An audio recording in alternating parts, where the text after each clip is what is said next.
কিছু জিনিস চোখ বন্ধ করে আসলে থাকা যায় না। শোনেন, আপনাদেরকে একটা কথা বলি।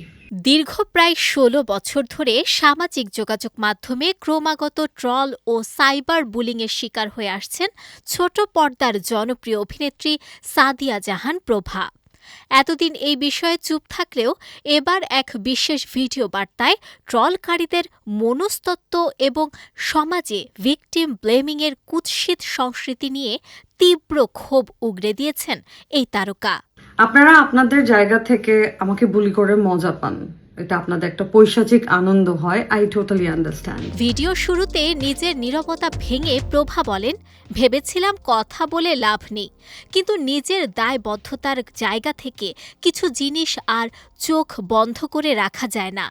সোশ্যাল মিডিয়ায় আক্রমণকারীদের মানসিক রোগ নিয়ে প্রশ্ন তুলে তিনি বলেন, নিজেদের যোগ্যতা, সৌন্দর্য ও কোয়ালিফিকেশন নিয়ে ইনসিকিউরিটি থাকার জন্যই মানুষ অন্যকে মক করে। যারা আমাকে নিয়মিত ট্রল করে তারা আসলে নিজেরাই সুখে নেই।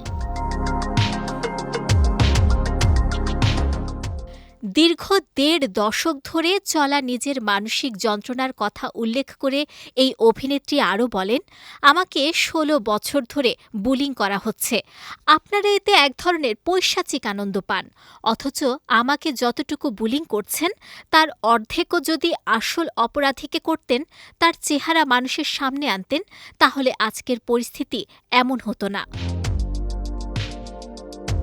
সম্মতি ছাড়া কারো প্রাইভেসি ডিসক্লোজ করাকে গুরুতর অপরাধ উল্লেখ করে প্রভা বলেন, আমরা এখন রেপিস্ট বা অ্যাসিড নিক্ষেপকারীদের শাস্তি দিচ্ছি, কিন্তু যারা অন্যের প্রাইভেসিকে নষ্ট করছে, সমাজ তাদের ছেড়ে দিনকে দিন ভিকটিমকেই বুলিং করছে। ট্রলকারীদের এই নোংরা মানসিকতার কারণেই সমাজে বারবার অপরাধীদের জন্ম হচ্ছে।